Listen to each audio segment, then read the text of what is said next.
us gonna be alright. All night, alright. With you. Why do you gotta all night, alright. So slow. Give it up, gonna be alright. All night, alright. With you. Why do you gotta all night, alright. So slow. Give it up, gonna be alright.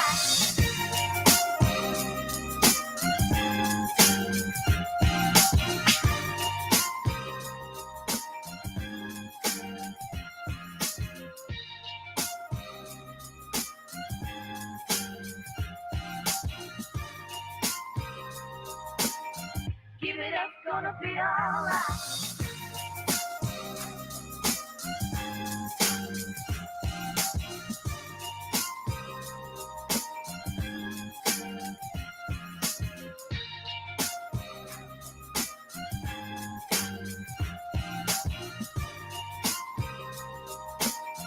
Give it up, gonna be alright. All night, alright. With you. Why do you gotta all night, alright. With slow. Give it up, gonna be alright. All night, alright. With you. Why do you gotta all night, alright. So slow. Give it up, gonna be alright.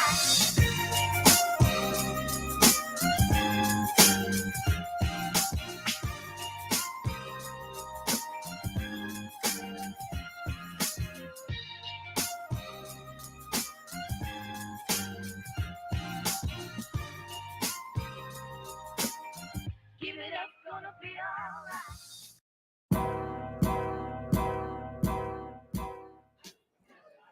Good afternoon. It's afternoon. Yes. Afternoon, depending on your time zone. My name is Victoria DiFrancesco Soto, and I have the privilege of serving as the Dean of the Clinton School of Public Service. And I want to welcome you all here today to today's Clinton Presidential Center Presents, The Future American City Now. And before we start, I want to recognize some very important guests who are part of ensuring that our beloved Little Rock is a city of the future and ensuring that future today. So in this table over here, we have Mr. Virgil Miller, Dr. Dean Campiers, Antoine Miller, Antoine Phillips, oh my gosh, Cappy Peck, Kathy Webb, Joan Adcock. Thank you guys. We've got the whole city here. City leadership.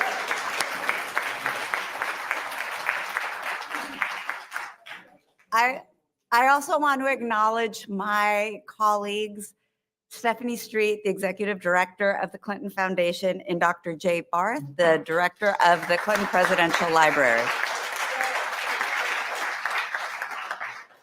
So this is the first of a planned series because it does take a village. And in terms of thinking about the future of our American cities, and in particular of Little Rock, we have brought together the Clinton Presidential Center, the Clinton School, and our partners up the road in Fayetteville, the Faye Jones School of Architecture and Design. All of these conversations focused on that intersection of design, of leadership, of sustainability. Today's conversation will be informative and stimulating with a diverse array of perspectives: the environment, civic engagement, economic sustainability. I'm biased because this is what we do at the Clinton School that I'm looking right over here, where we're training our future leaders to solve these problems through these diverse lenses. There isn't one way to plan for our future or for our cities. This path requires diverse perspectives from social stability, equity, energy efficiency, and the policies that will shape our cities and neighborhoods.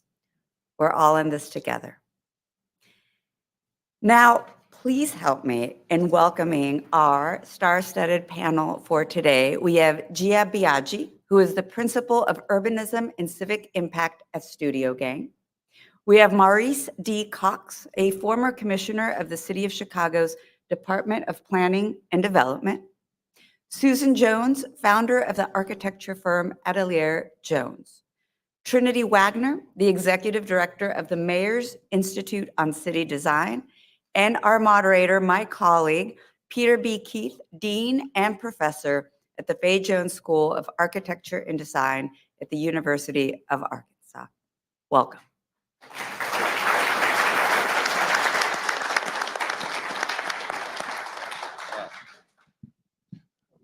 Good afternoon. We are just post-meridian here.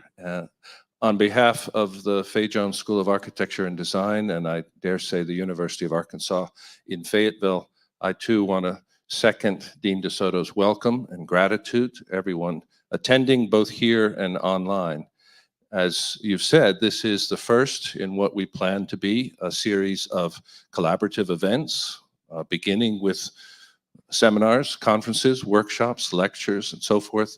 Over the last year or so, in conversation with Dean DeSoto and her staff, we have understood here at the FAIA Jones School a remarkable consonance in the cause of design and public service. And so there's more to come in that convergence as we move ahead. But this is the first of those signal events. It's true, I'm joined here on the stage by a remarkable cast of characters. And yes, while they all come from now significant metropolitan areas or larger cities, I'd like to, in a sense, to reintroduce them to you all in another context entirely. Because yes, we are here in Little Rock, the capital of the state, a state that is itself, in a sense, populated by more than 540 small towns. This is a state in which its heritage, and I would say its culture and its future, may well be rooted not just here in Arkansas, but across the state in its small towns and in its communities. And it is to the betterment of all those communities and all those small towns and this city and the growing cities across the state that, again, the Clinton School and the FAIA Jones School are dedicating themselves. So if I could frame our conversation from the outset as not just about the future of the city, but the future of a town, the future of a community, the future of a neighborhood, right? The future of a street, then perhaps we'll begin by, in a way, rescaling our ears, or what we're hearing, and understanding the relevance of each of the four perspectives. The other perspective is to understand that each of our presenters is themselves relevant to the discussion of the small town. Gia Biagi, yes, at Studio Gang and in Chicago, is herself, we could say, a citizen of a small town in Western Massachusetts, of which her father was the mayor.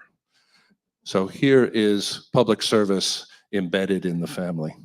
Maurice Cox, for all of his accomplishments over many years, recently certainly in Chicago and Detroit, was himself the mayor of a small town, Charlottesville, Virginia, population 50,000 people.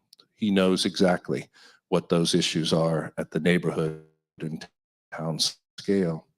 Susan Jones, perhaps, yes, from Seattle, is from one of the most heavily forested states in the United States, coming from Bellingham as well. But given her emphasis on low carbon approaches to design and construction, her approach is absolutely relevant to this state, 57% forest, with a tremendous amount of the state's economy rooted in the state's forests. And last, but certainly but not least, it's coincidental that Trinity is sitting next to me, but why not? She is a graduate of the University of Arkansas, Fayetteville, FAIA Jones School of Architecture and Design. But if that weren't enough credibility, She is a citizen of El Dorado, Arkansas, who was born and raised. So here too, let's reframe our expectations. We are here to talk about cities, towns, neighborhoods, streets, how to live our lives better together. That is, I think a laudable ambition. But in the cause of education, it's also important to understand that we're also not here, humbly not here, to provide definitive answers. If anything, education, and I certainly believe design education, is always about simply asking better and better questions in order to point us towards better and better futures together. So with that as a framework and a context, let's begin. We're going to go from my left all the way to the right, beginning with Gia Biagi. I'm going to pass the clicker on down to you, and we will begin. I think we can advance a couple slides, Gia, to get to your title frame. And there we go. I feel like John Mellencamp, you know, I was born in a small town and tell you the story of our life. So to me, when I thought about this coming here and talking about the future of the American city, I realized that I had a confession to make, which is I don't know the future. I don't know the future of the next American city. But here's what I do know. I do know advice that I would give you as you think about how to move your cities forward. And that the future American city, it requires adaptive thinking. If we want the cities that we're going to talk about today with my colleagues, we need to think about them as a way where we can apply a different kind of thinking. So this is Chicago, which frankly is made up about 50 small towns with 50 different mayors, just like smaller cities are. And as an urban planner, you look at it and you think, oh, there are all these parts, right? There are systems, there's transportation, expressways, there are highways, there are parks and open space and buildings and all this stuff. It's all these pieces, right? It's like a puzzle when you're an urban planner. You're like, if I can just put it together in the right way, then we'll have that city we want. But we know that a city is not a puzzle. That on the left is a Rubik's Cube, and for the kids at home, that's a 1980s analog handheld toy. And that's what it looks like when it's solved, right? Whether you take it apart like my kids do and put it back together, that's solved. Whether you follow the instructions you can get off the internet, that's what it looks like. You do it in Tokyo, you do it in Texas, that is solved. But we know that that's just technical thinking.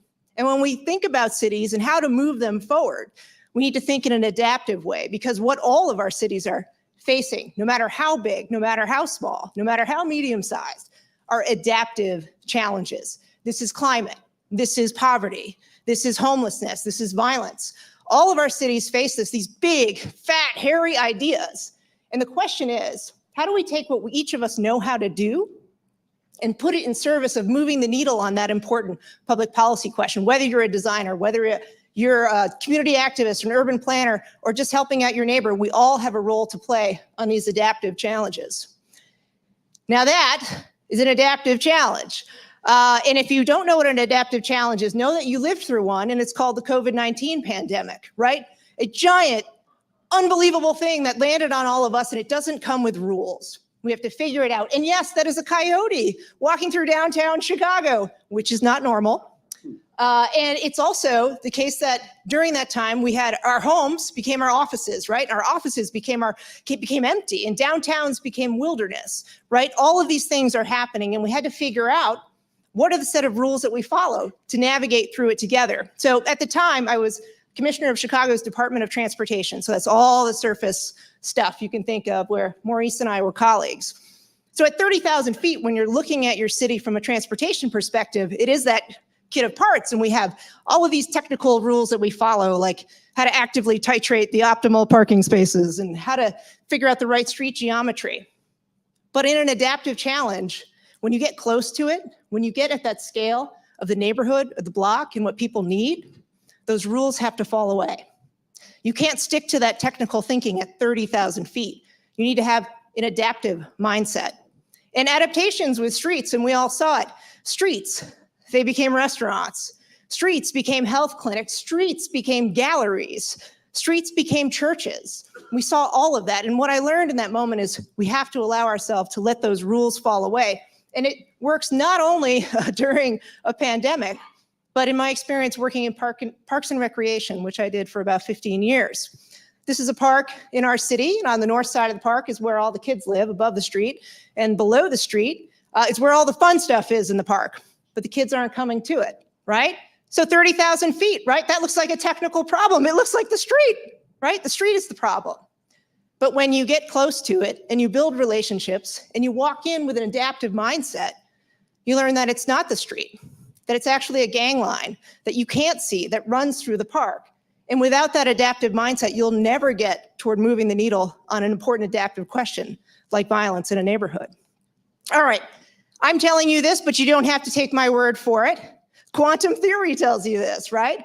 So I think the adage goes, anyone who thinks they understand quantum theory doesn't understand it, so don't worry about it. But what this graph is telling you is two things. In the black line, you have theory, and in the orange, you have practice. And this is Max Planck's constant, which is as you get further away from something, you see those two lines at the end where it's circled? That's being like 30,000 feet away from a problem. Your theory tracks with the results that you're seeing. It's a very technical mindset. But as you get closer to the problem, as the brightness of that wavelength becomes more intense, the theory starts to fall away. What's operating at that 1 foot level, at that neighborhood scale, at the smallest of units, something different is going on. And you have to walk in thinking in an adaptive way and allow those rules to fall away. We've seen this in cities like Chicago and other places, and this is a project where it's a retail corridor. It's a project that we worked on with the city of Chicago. And, you know, if you're looking at a zoning map, you'd say, well, that is a great parcel circled over there. That ought to be retail on a retail corridor that needs investment, right? Commissioner Planning would say that, but he didn't. He's a good partner in this. But what we recognized when we got close to the problem, right? The rules of zoning, they had to fall away. That what we understood when we got close to it is that the challenge that was happening on the ground was actually about violence prevention and having a safe place for kids to play. That we had to unlock ourselves from those rules and what we thought we knew, looking at it from a distance and up close, produce something entirely different, a roller rink on a commercial corridor that, yes, needs retail investment, but it needed this more now. And we all have the tools to think this way and put it in service of those questions. And we see it again in another city in New York that has this condition of step streets. I know what a street is. I know how it works. It's very technical. I know how a stair works. You up, you go down, it navigates those distance. But what we recognized as we moved closer to it, that it needed to be adaptive. It needed to work in service of communities that were trying to create, again, safe spaces, move the needle on a giant public policy question and make their neighborhood a better place for it. That adaptive thinking happens right here. It's not far from here. If you go to the American Museum of Fine Art, Arkansas, could be America. Yes, it is, yeah. The Arkansas Museum of Fine Arts, right? Look at that historic photograph on the left, and you see addition after addition after addition. That's looking at it from 30,000 feet and thinking, well, the technical challenge here is we need another addition because we need more space. But the adaptive route, the adaptive mind, looks at it differently and in an intentional way, that getting to that 1 foot level and really understanding that space, understanding what it needs to do, meant a much more organic negotiation of all of that architecture to produce something beautiful and vibrant and of this place. And so I would leave you with the notion that all of this way of thinking, that we come across it, we find it in the moment through our relationships and understanding things on the ground, but we can translate that into a more systemic way of thinking that make it a reflex, that we understand the closer we get to something, we need to let those rules fall away. And so we require that adaptive thinking, and we require it to have a city that we all want, one that is more equitable, one that is decarbonized, and one that is joyous. And you'll hear from my colleagues about what that looks like. Thank you.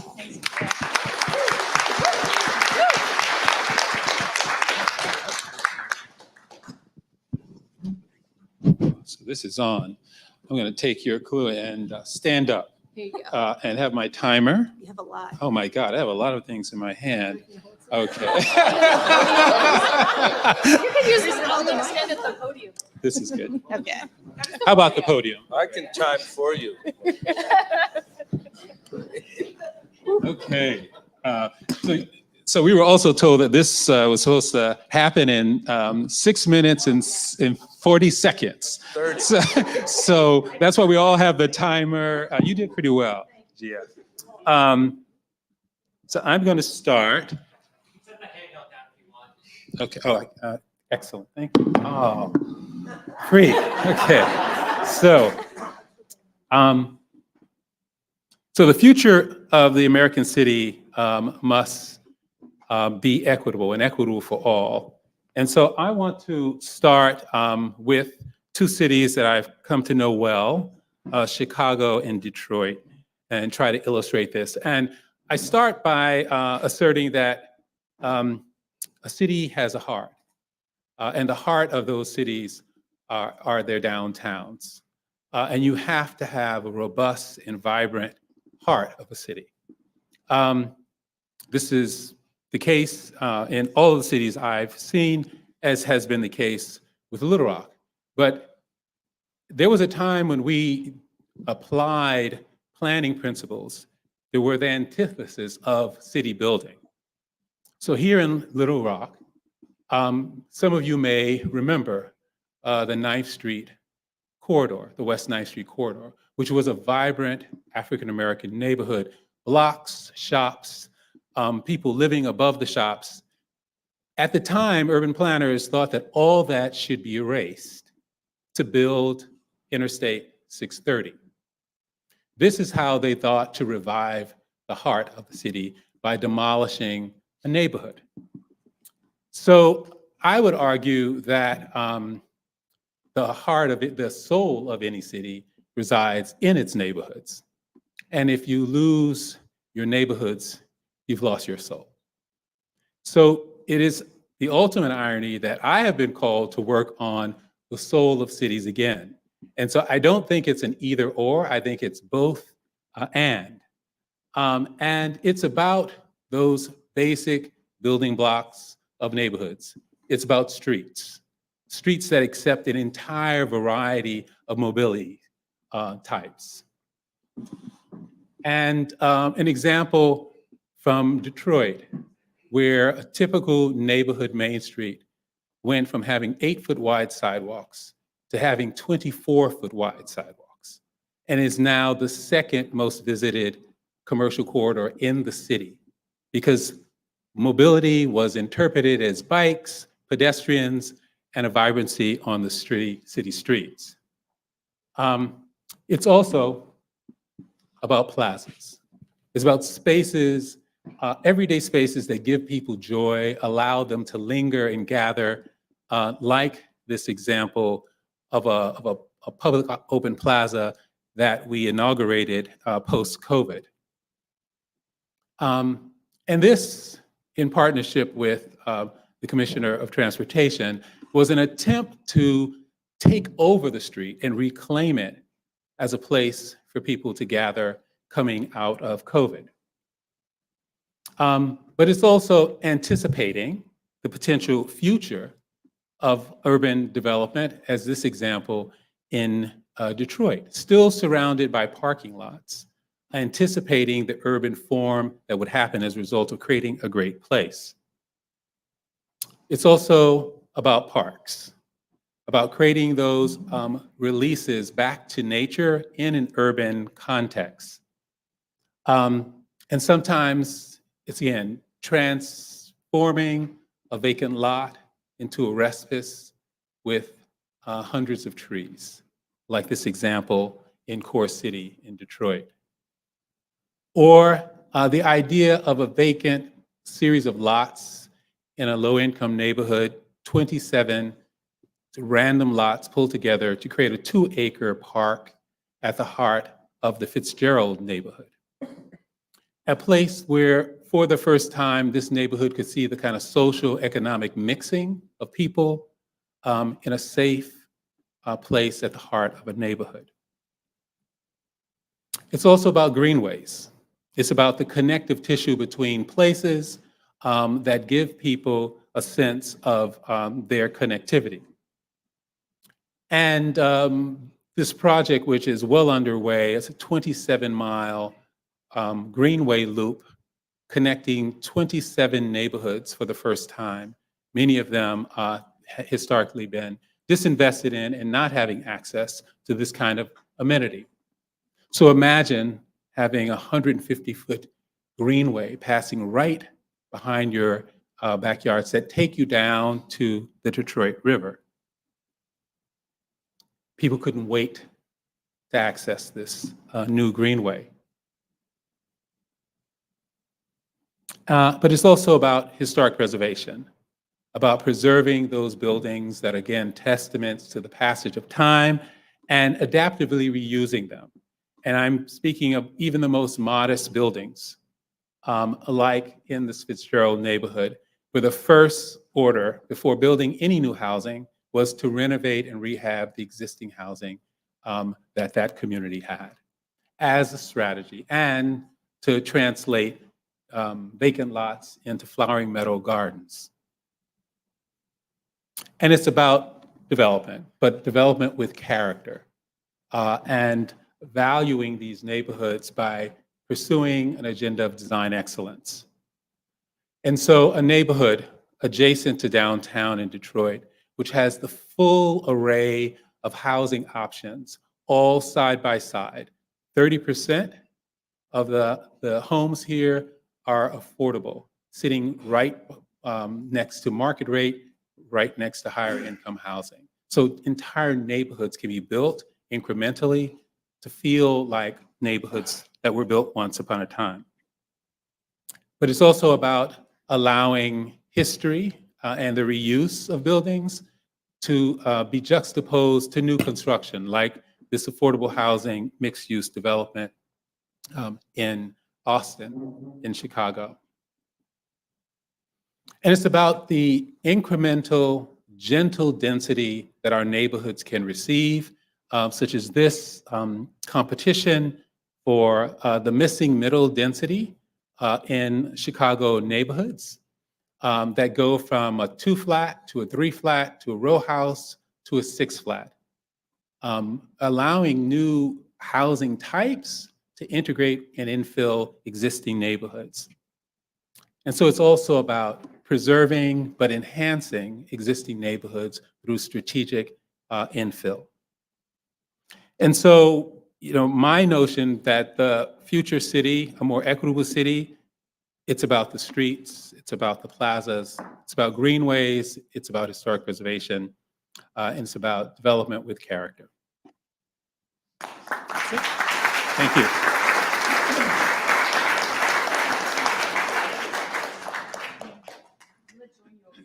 Okay. At the podium. It looked much more comfortable than trying to balance all those things. Thank you so much. I'm really thrilled to be here, y'all. Let's see.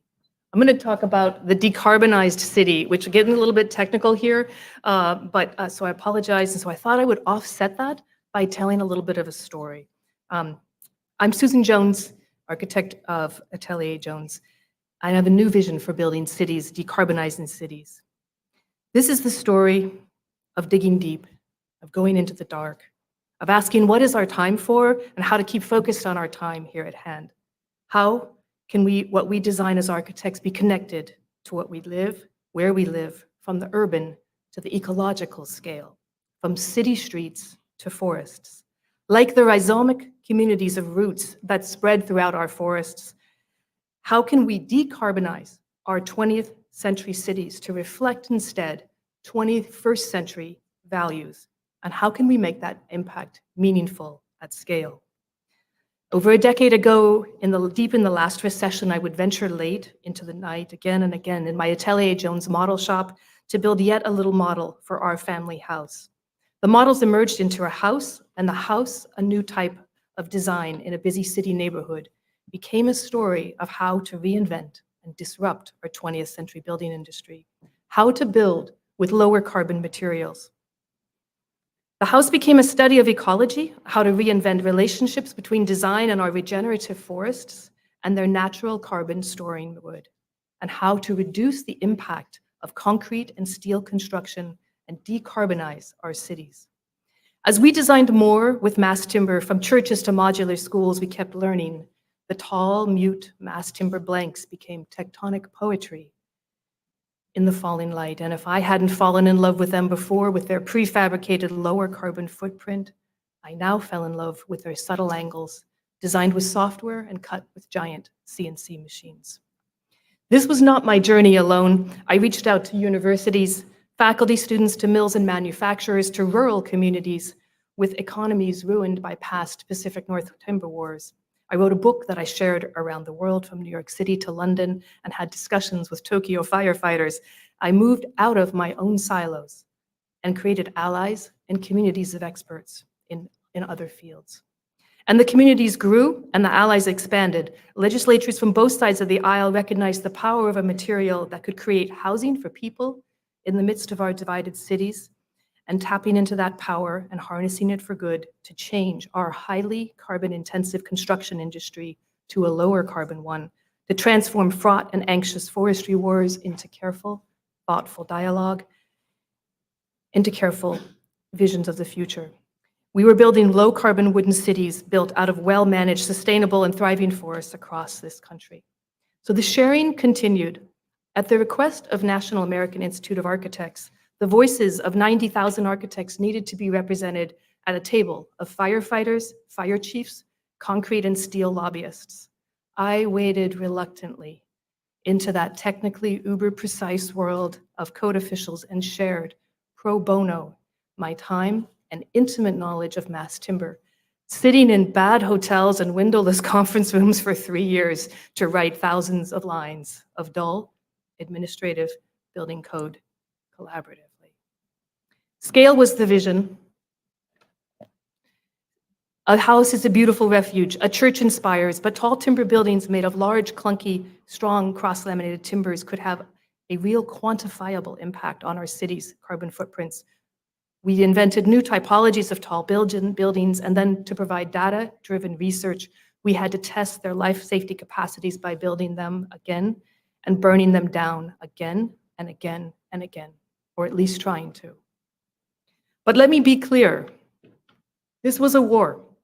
The stress that appears in my face there, testing to hundreds of national building code and fire code officials, is no accident.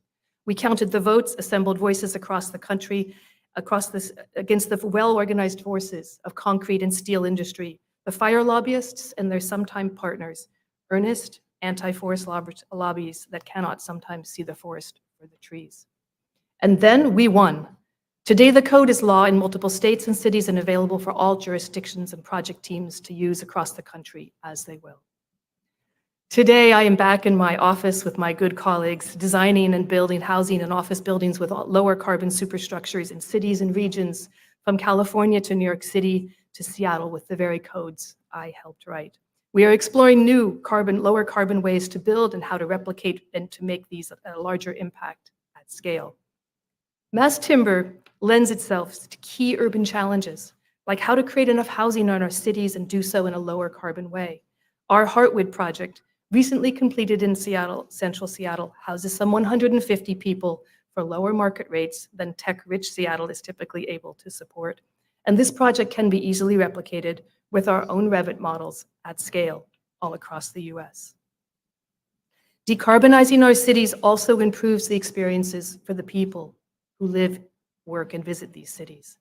Bringing nature back into the materiality of our cities allows a peaceful calm that prioritizes wellness and a coexistence with nature, even in the hearts of our city. Upstairs in Heartwood, the small workforce housing apartments perch high above street trees, and the light falls gently into small spaces as the sounds of buses and sirens fade in the distance. And the subtle smell of the forest envelops as the city is revealed, surrounded by soft, natural wood. atelierjones is now looking carefully at how to replicate the success of Heartwood to transform the carbon impact of buildings, and in our practice today, cities, communities, nonprofits, tribes, and tech companies are supporting this vision, with projects and research grants from New York City to Silicon Valley, to Capitol Hill, Seattle, and even to high in the Sierra Nevadas, in a community decimated by a post-forest fire landscape in rural California, where we are helping the Mayadu tribe to rebuild their ancestral home on a fire-scarred site. By connecting our cities to our forests, by decarbonizing and disrupting our building as usual methodologies at scale, we are creating regenerative communities for our cities, for our forests, and for all the people who live in them. Thank you very much for listening to us.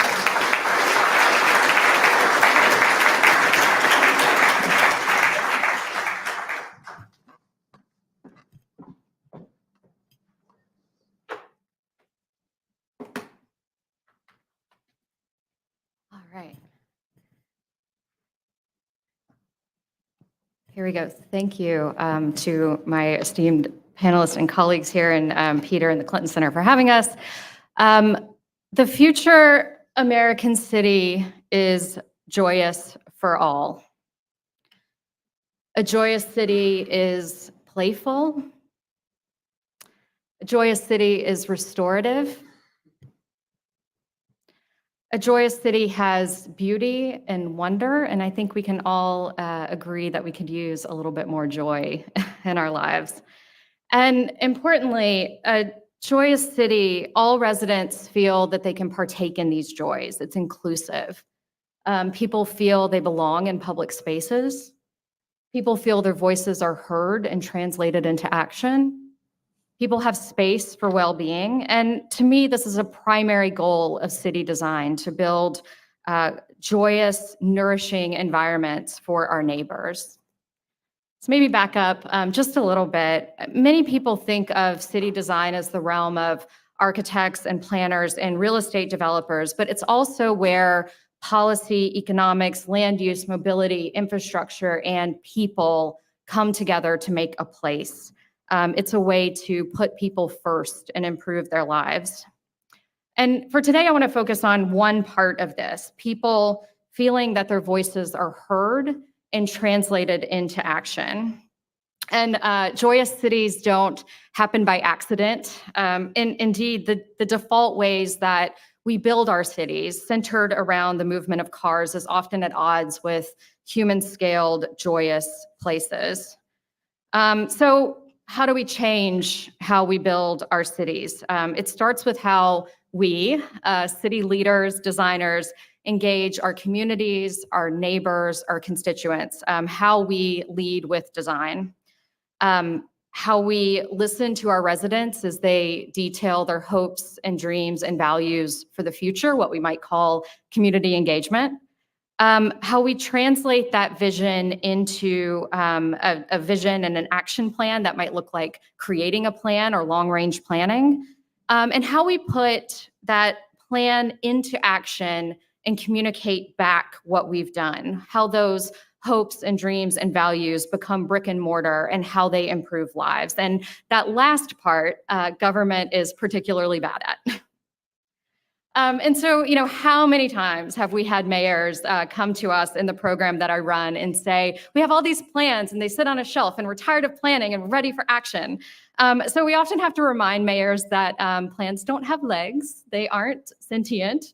They require someone who wakes up every day working to make them reality. So a very quick example here. About a year ago, the city of Boston set up what they call their Planning Advisory Council. And in essence, it's a small office that's inside city government that has the ability to convene department heads. So the heads of planning, the heads of transportation, parks, public works, arts and culture, housing, to coordinate and prioritize investments for realizing a green, growing, and family-friendly Boston.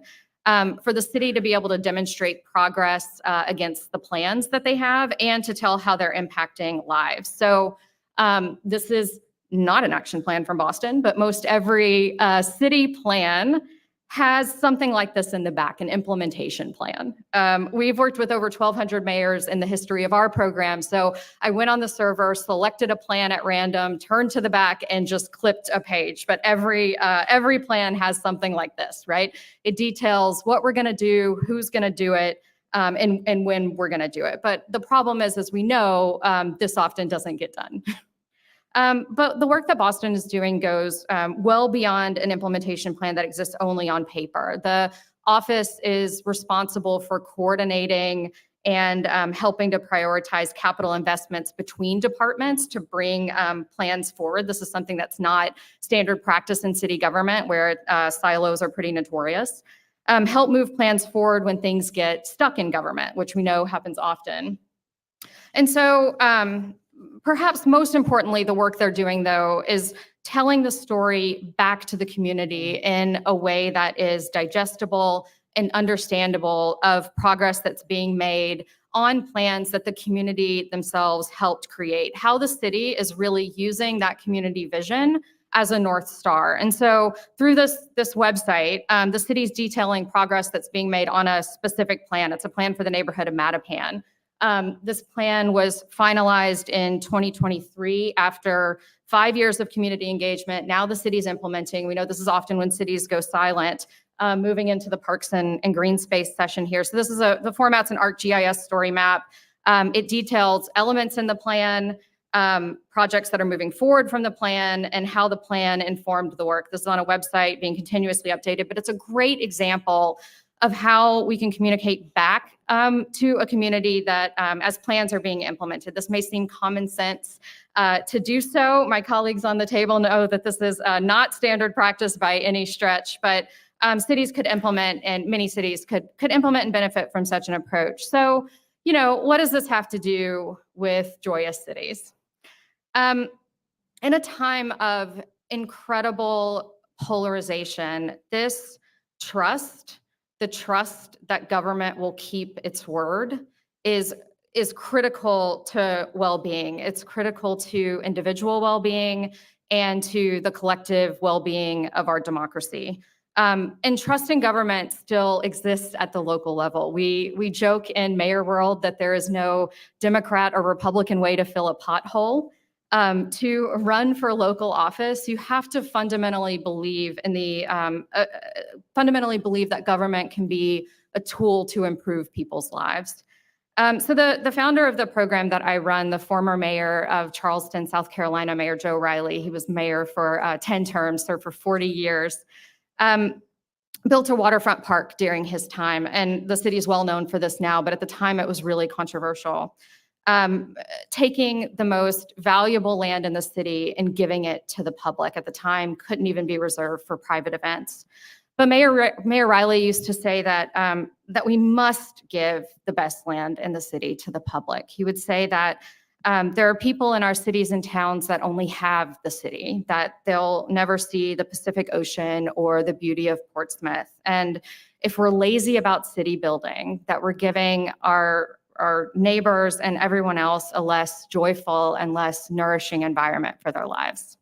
So, thank you.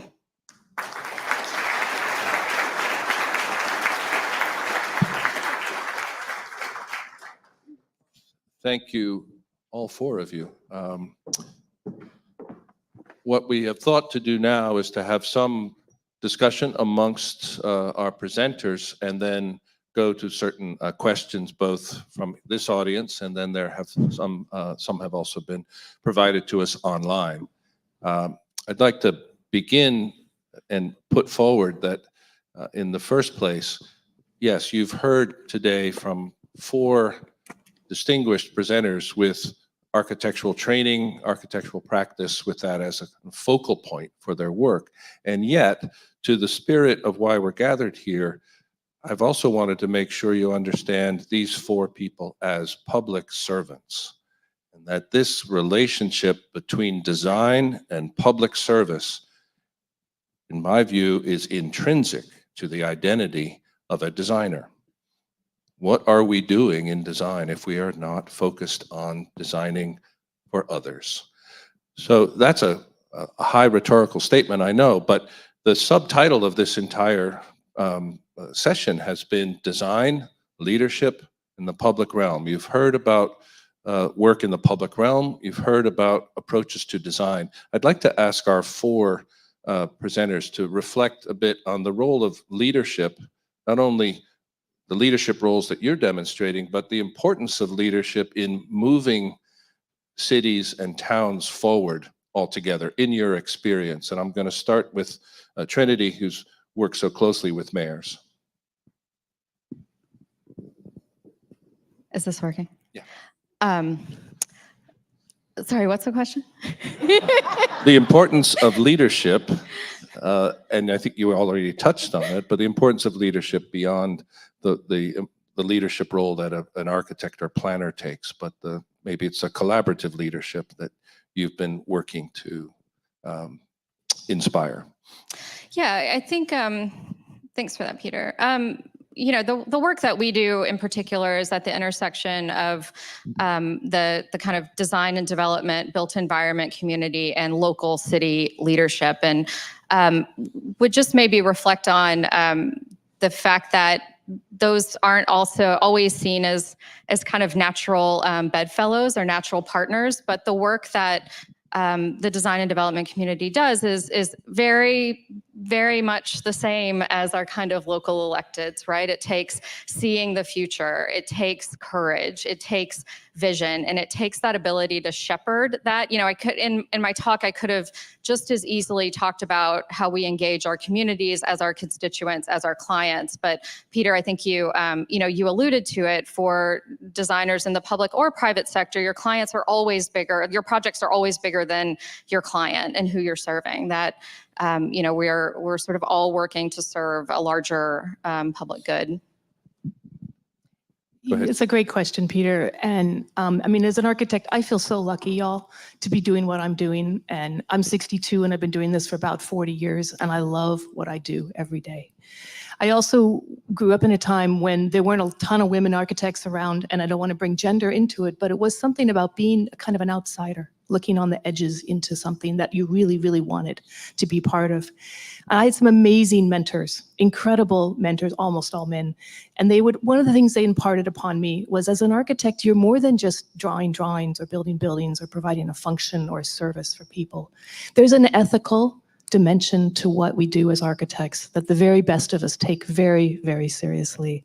And we know that it's not just about, hey, you've got a building, I can do this for you, let's go do that and make it happen. It's also seeing where those buildings and opportunities need to lie into the future, and being able to see that future and bring that to a community, to a client, to a city, to a policy change with those frickin' codes. It's an incredible opportunity that is something that I think about every day, and how we bring clients into our small practice, how we don't bring certain clients into our small practice, the kinds of people I hire, the kinds of work I do as a mentor to other young architects in my world. And it's a larger dimension to what it means to be a professional in this firm, in this field as an architect. And I'm really grateful to be here every single day.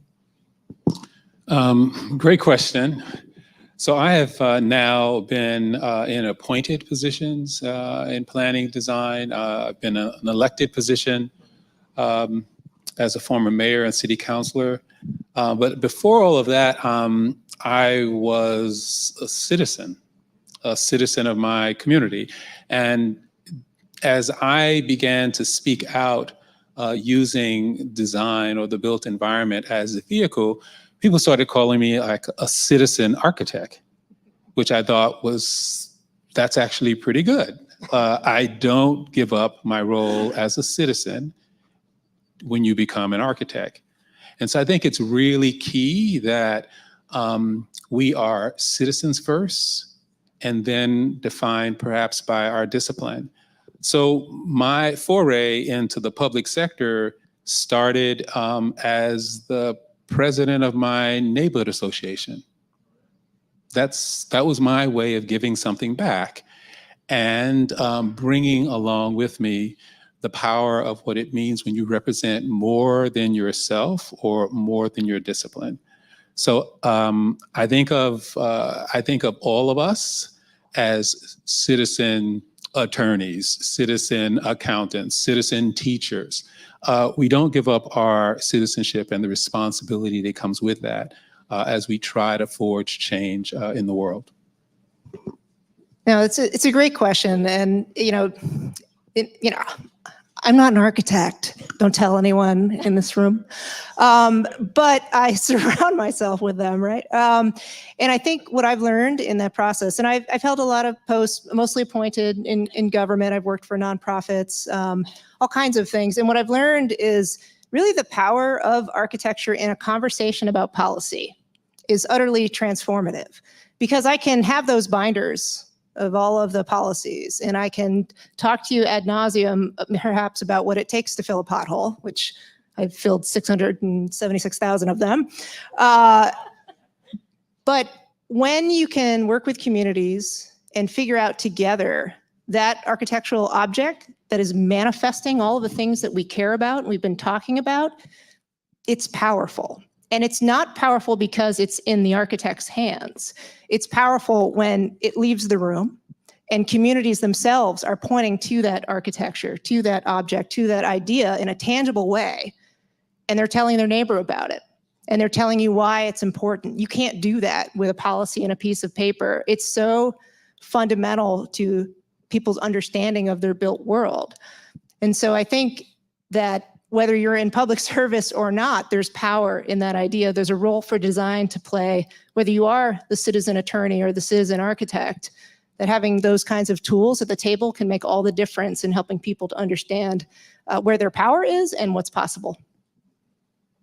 Thank you. I'm going to ask one more question before we move to the audience and online, which is to ask each of our presenters to, again, quickly reflect on a challenge that you face perhaps endemically on a daily basis, or it's the mountain that's always there to be climbed.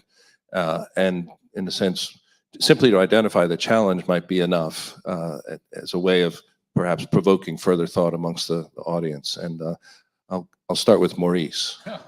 Wow, I get that one. Well, not you alone, of course. Yeah, But. no, I think the biggest challenge is to center something that I deeply love, like the power of design, to graft it onto the things that people care about. Because most people don't wake up in the morning and think about design and how much it matters. They think about their school system and how much it matters. They think about their neighborhood safety and how much it matters. And they think about the things that structure their lives. The only way that I could elevate those conversations and have a role to play if I want to talk about design is to make it matter to the things that people care about. And it's very challenging as a discipline to not simply talk about design because we want things to be more beautiful, but because we want them to solve problems and enrich people's lives. So it is a constant, challenge to get people to see how design can be a tool to realize the goals that they have for their community. Thank you. Susan? That was pretty good, Maurice. I think what he said is really what I want to say. I talked for 6-7 minutes, maybe, Peter, about the challenge that I faced about how to, one of many, many, many people trying to change 20th century building construction. And so you don't need to talk anymore about that. I think what you said about beauty and design and having a bridge, we as a profession being a bridge to bring more beauty into people's lives and to help transform those lives. The projects that are most dear and closest to my heart are the ones that I would turn over and, 10 minutes later it was finished and there was hundreds of people in them just almost with tears in their eyes, just telling me how beautiful they were, telling themselves they didn't care about me. They were just experiencing the spaces that had been in my head and bringing them into the world. And that's not a challenge. That's just what I want to do every day. So thank you for sending that. Trinity, could I ask you next?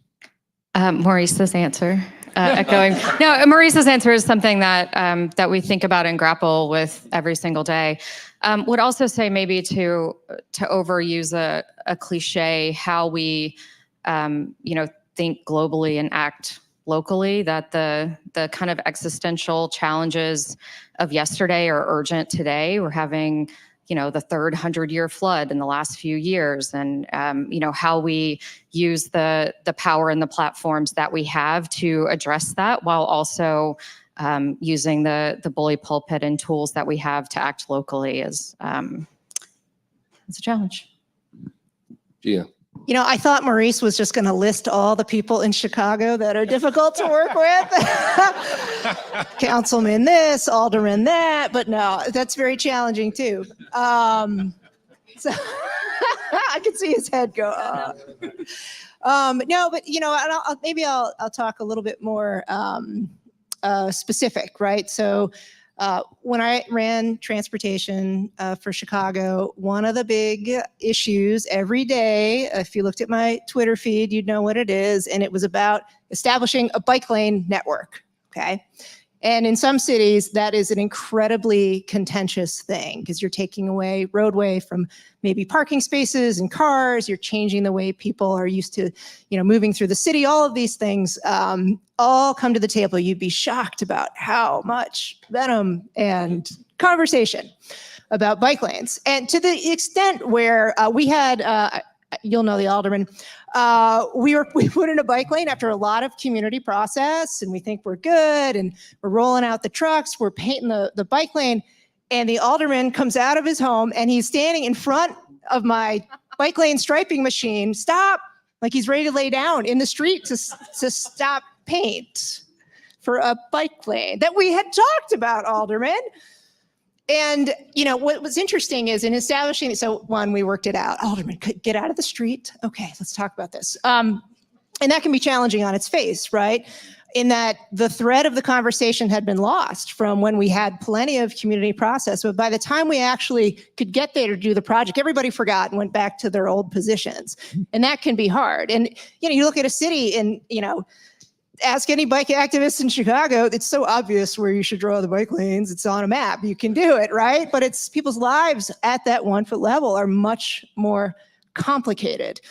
And so we tried, what I learned in that, it was very hard, but we learned to ask a different set of questions, which was not where does the bike lane go, but it was where are the meaningful destinations in your life?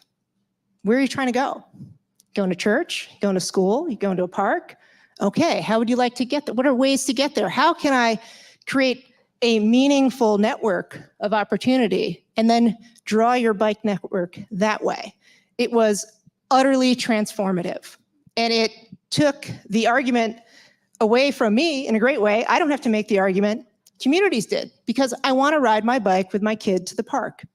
It's just a basic quality of life idea, and we could operationalize it. And so I think the challenge that I found was, again, when you think you know what you're trying to do here, but it's really a different question you're trying to answer. But when you figure that out, you can get to a place that's better than it was when you started. Thank you. Thank you all very much. I know we have some time. I've got a hand raised here and one there and then one there. So please, sir.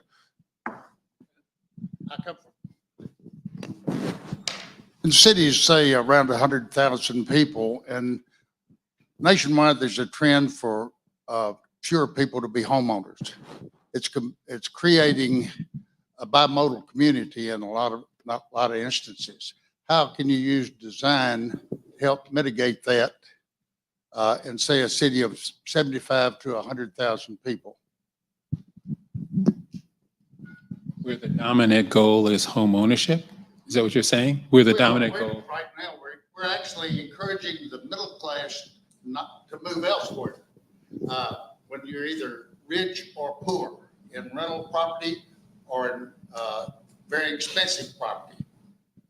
How can design help us address that? Well, I mean, I think, first of all, I don't know about all of you, but before I was a homeowner, I was a renter. So at a certain point in my life, that was the option that I needed. And I think that all communities need to provide the full spectrum of options for residents.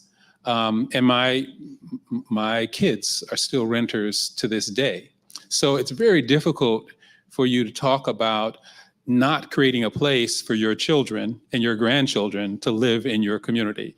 So I think that's one thing, but the point is always about fit. How do you fit these different housing options into a community that might be predominantly one type? And I just very quickly showed the Come Home Chicago initiative. Those were 2 and 3 flats. They weren't single family homes. They were row houses and townhouses, and they were specifically designed to fit into a single family neighborhood so that they still had the scale of a single family neighborhood. But that 2 flat means that the owner could occupy it and they could provide rental housing to someone else. Or a 3 flat could be owner occupied and they could have their in-law or the grandparent live in the same site on the same block.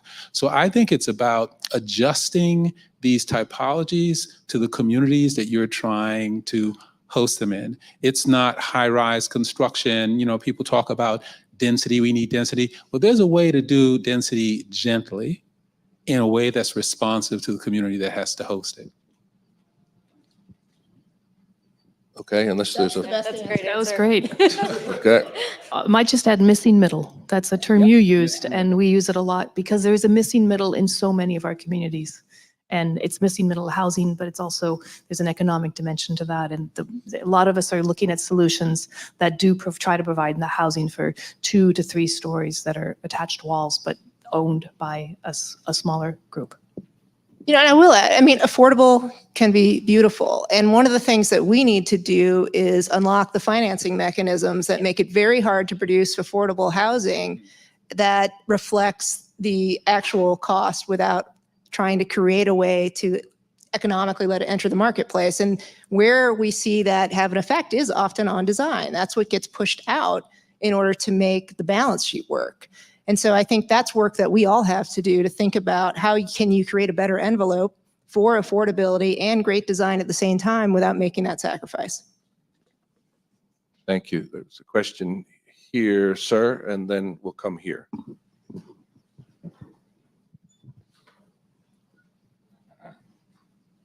My question is about density. I've been in Little Rock for 40 years. I've seen the city grow from 160,000 to 200,000 in 40 years. But I think it's obvious if global warming causes sea level rise, that you would have a migration of the tens of millions of people that might want to have to come to the central Arkansas. So I don't think that our suburban sprawl we could cover the central Arkansas 4 or 5 times over with suburban sprawl, and it wouldn't hold what we may need to hold in the next, say, 50 years or something. So the question is, I haven't talked too much about density. Wouldn't a dense city be more efficient with maybe people being able to live their lives without having a car as an option? okay, all right. I would expand that, a dense city that has accessible modes to get to the place where you want to be. Because I've seen cities that build high density, but you have to take a highway to get to the dense place. So I think the density juxtaposed to transit, and it doesn't always have to be rail-based transit, it could be express buses. And in Chicago, we actually changed the ordinance so that that quarter square mile that they draw around the transit station, you could draw a quarter square mile around a bus stop and have those relaxed requirements for parking. So I think density goes hand in hand with transit. If you don't have a transit first solution, then density is going to be a problem. And I know Arkansas is struggling with the idea that people should be able to live in this state without a car. Well, and to part of your question, that we need to get prepared. I mean, the fact is, right, with climate, Chicago, I think, will win the climate Olympics. We have all the fresh water, so come on north. But I think it's a reality, right? You're seeing managed retreat happening in coastal cities. You're looking at kind of all of this press and the kinds of investments we need to make. We needed to make them probably 20 years ago, but now's the time. So investing in that transportation infrastructure. I hear there's a bipartisan infrastructure bill with a lot of money in it.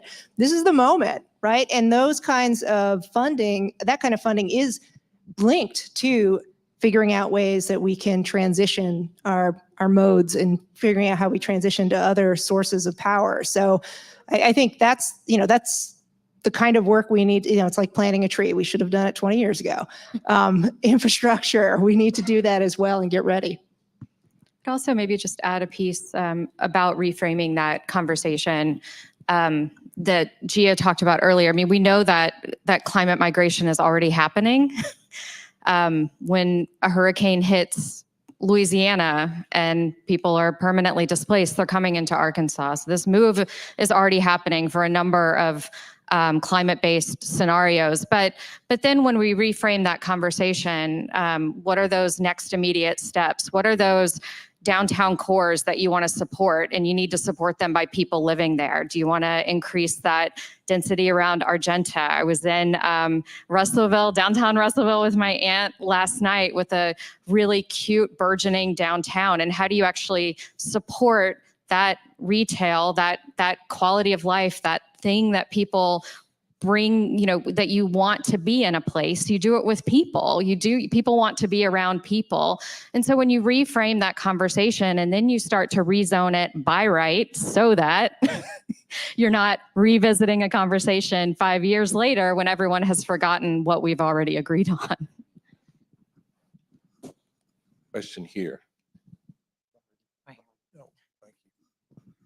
Well, I appreciate y'all being here, and I've got 6 of us here on the city board, so we got a majority. How'd you So if pull you have that an off?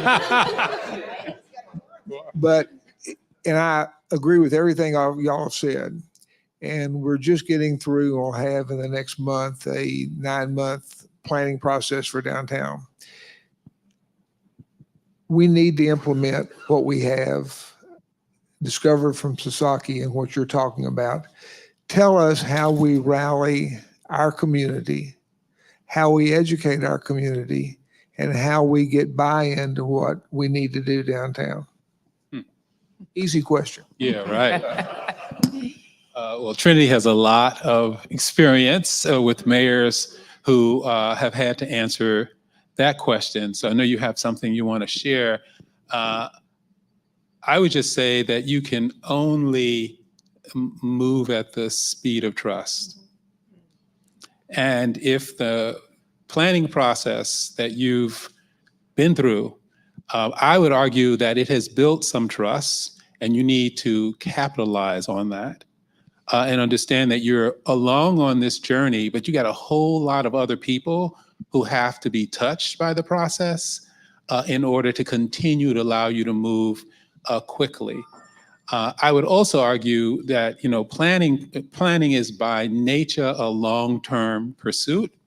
So it is absolutely essential that you show progress in implementation on the things you said you would do. And so in any of these plans that Trinity talked about, there's the long-term, there's the medium term, and there's the short term. The short term has to be tended to. So when I showed the pop courts, the brightly colored, that project was delivered in 3 months. 3 months, because it's just paint and AstroTurf. But it gave that community such an incredible sense of confidence that all this planning that we're doing can actually pay off. So one of the things we learned, and I think it was a lesson of COVID, is that we need to act quickly. We need to demonstrate what's possible, and then we get that many more people to come along with us for the midterm and for the long-term journey. That's how I'd answer it. It's right on. You're doing great today. It's right on. On fire, Maurice. I agree. But it is, right? That gap between when you said something and when you did something, all the memories and that cooperation falls away. And as Maurice said, things do move at the speed of trust, and the speed of trust is slow. And so I think that's right on. But in some of these instances too, it's also recognizing that community engagement's longitudinal, I like to say, that too often we're engaging with folks, here's the project, here's the thing we want to talk about, and we have this much time to talk about it, and we'll do meeting 1, 2, 3, 4, got it, plan done. But what we need to create are these it's an architecture of engagement that you need to create, which is how do we have an ongoing conversation about the things that we care about? So you're not landing in a community saying, this is today what we're going to talk about. You're leaning actually into a set of relationships you've built over time. And that's that trust. There becomes a thickness to that trust. So you can come with new things and move faster. And I think that's the garden that needs watering in every city. How do you create scaffolding for people to be in a long-term conversation with each other? So then when the time comes, we're ready to go. It's like social capital, Robert Putnam bowling alone, right? That we've lost some of our social ties and our ability to trust each other because we're not gathering. I'm interested in civic capital. How do you maintain that trust to do something together that is specific, that's not just responding in a crisis? And I think as cities, again, we sort of need to create these structures where we can have that conversation over time.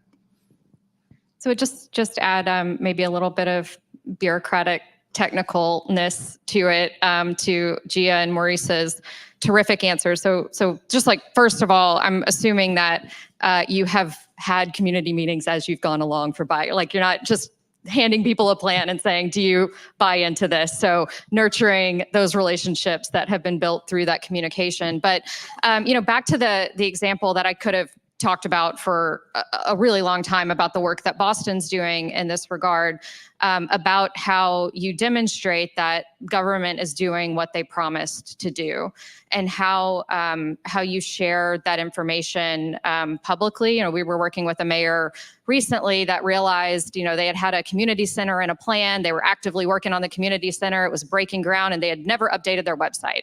So on the website, it still says, coming soon in 3 years. These are things that government's not necessarily good at.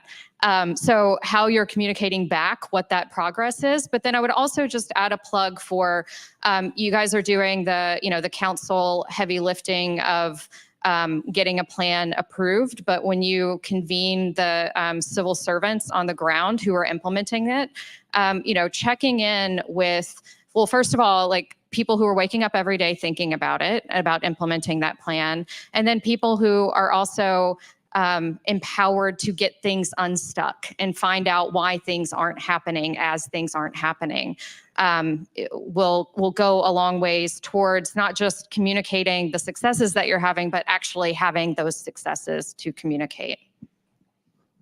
I can't add much to these esteemed planners on my left and my right because I'm an architect primarily, and I'm also only 24 hours in Little Rock. So what do I know? But maybe there is some wisdom in that. In my experience yesterday, I woke up in my hotel in Marriott, and I walked over in the afternoon to the Arkansas Fine Arts Museum opening, and I walked down Main Street, and it was 0.8 miles of a walk. It was a good walk. It was about 83 degrees, hotter than it was in Seattle. But along the way, I discovered a lot of life on Main Street. I mean, I think you all should give yourself some credit for what you're also doing. You've got these nice little bioswales. They made me feel like, ooh, there's some design here. It's really fun. You're taking care of the flooding situation. You got a lot of fine grained along Main Street there. Got some big parking lots. That would be great to be able to fill those in. First things first, thank you. But those little wins, the pop-up things. I mean, I came on the way back, I had a great tamale at a place that you probably know it many times. It's 1,000 square feet, super narrow on the street. I had a $3.99 tamale. It was awesome. Loved that group. I would have had two if I'd been hungrier. But it was a great little insight into what was going on in the neighborhood there. And but I was looking for an ice cream shop. Ooh, a simple thing, just little, but partnerships with local people who are good people who know how to make a great baked good that's maybe local to Arkansas, that is just a little bakery sitting right there, 1,000 square feet, a little tamale, a little ice cream shop, people partnerships, especially with a lot of younger people in this community who are probably in their 20s looking for what am I going to do with my life? Well, I'm going to make tamales, or I'm going to make the best croissant I can possibly make. And, my husband will come to a place like Little Rock. He says, well, where's the bakery? There's no bakery here. What kind of town is this? Where's no bakery? I'm not saying you don't have a bakery. I just didn't see it on Main Street. So there's a good. I gotta find it. All right, awesome. Thank you. Can I add one quick little piece? A reminder of what Maurice said about downtown being the heart of the city, but neighborhoods being the soul of the city. And we've seen with mayors that we work with, if there is a focus on downtown at the exclusion of neighborhoods, that people get really upset about that. So I think a joint narrative of we are improving the heart of our city and also celebrating neighborhoods that are successes that are happening in neighborhoods are critical to keeping your momentum going. Very, very good point to underscore. It's both and. Yep. We can do both at the same time. And we are suffering because we thought if we just took care of the heart of our city, everything else will follow. And it didn't. And so mayors and city councilors are looking to give neighborhoods equal time. And you can test ideas downtown and then translate them to neighborhoods in a lot faster than it takes to kind of resuscitate a downtown. So if there's anything, and I suspect we're preaching to the choir here, if there's anything that's the heart and soul of your city simultaneously. I have been signaled it might be time to draw at least this open discussion to a close. I'm going to thank our presenters and ask for a round of applause for them, please.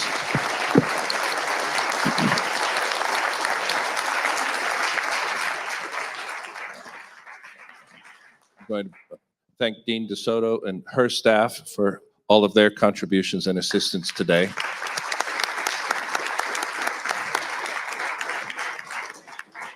Stephanie Street and the fantastic staff here at the Clinton Presidential Center. Back at home, at least for me in Fayetteville, we have a superb staff and faculty and incredible students. I will just say that the university in Fayetteville is at the service of the entire state in terms of what we want to do and are capable of doing. I'm joined here with Steve Luoni, who's our director of the University of Arkansas Community Design Center, and elsewhere on our faculty. We are working in Pine Bluff, in Sheridan, in Hot Springs, in Fayetteville. We've worked in Wilson. We're working in El Dorado. We've worked in Texarkana, in affordable housing, in community design, in preservation design. We are here as a school for the entire state of Arkansas, and we look forward to further conversations with all of you. We'll welcome a commentary upon this event because, as I said at the beginning, this is just the first of a series connecting design to leadership to public service to the public good. I'm very grateful to all of you for attending, to those online. Thank you for your time as well. Have I left anything out, Dean DeSoto? Gavin, we're okay? Well, please safe home, everyone, or to the rest of your workday. Thank you very much for joining us today.